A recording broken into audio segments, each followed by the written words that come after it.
Hello. Today I'll be analyzing the film What's Eating Gilbert Grape through the lens of disability studies. This presentation will look at how the film represents intellectual and developmental disabilities, the psychosocial stigma attached to that portrayal, and what we can learn as educators and viewers. The film follows Gilbert Grape, played by Johnny Depp, who is caring for his family in a small Iowa town. His brother Arnie, played by Leonardo DiCaprio, has an intellectual and developmental disability. The movie explores Gilbert's responsibility to care for Arnie and his mother, while also trying to find his own independence.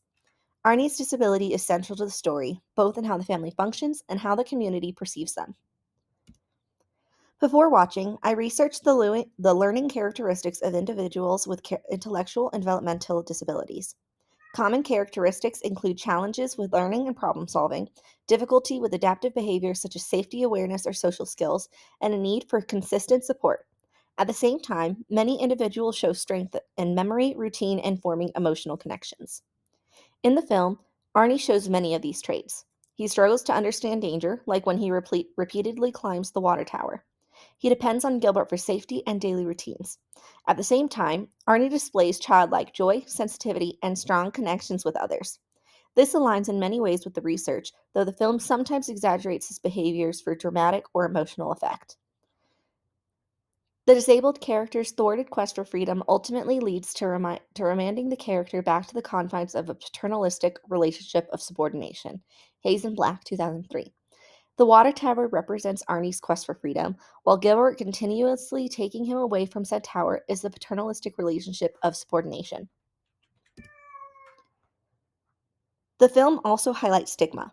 Some townspeople mock or dismiss Arnie. Even Gilbert, who deeply loves his brother, sometimes expresses frustration or embarrassment, showing how caregiving stress can fuel stigma. The reading connects to this portrayal. Hayes and Black argue that Hollywood often reinforces disability stereotypes rather than showing complex identities. Block describes common stereotypes, such as portraying people with disabilities as childlike or overly dependent, both of which appear in Arnie's character.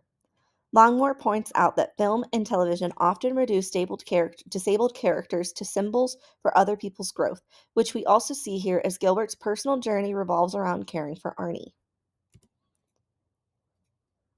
For viewers with disabilities, this film may feel both validating and limiting.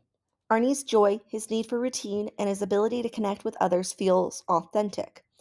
However, his portrayal also risks reinforcing stereotypes, such as being the eternal child or family burden. For viewers without disabilities, the film builds empathy by showing Arnie as lovable and human. However, it may also encourage pity or inspiration stereotypes, where disability is framed mainly as something for others to learn from. As Longmore explains, these portrayals can shape attitudes and reinforce limited understanding of what disability looks like. For the bigger implications of a portrayal like this are significant. When media repeatedly shows disability in narrow ways, either as a burden, a source of pity, or an opportunity for others' growth, it shapes public attitudes, policies, and expectations. This can influence how teachers treat students with disabilities, how employers make hiring decisions, or even how communities allocate resources. As Hayes and Black point out, film doesn't just reflect culture, it actively constructs the discourse around disability. In other words, the way Arnie is shown on screen has ripple effects far beyond the movie theater, impacting how society as a whole understands disability. The assignment challenged me to look critically at media portrayals of disability. I realized that while the film is powerful and at times authentic, it still oversimplifies disability into stereotypes, such as the eternal child. I also saw how caregiving stress is real, but should not define disability identity.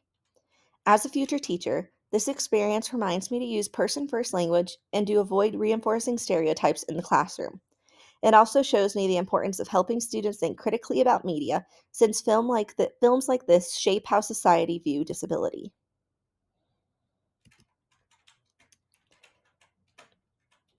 Finally, these are the references that I used, including Block, Hayes and Black, our textbook, and Longmore P. Thank you.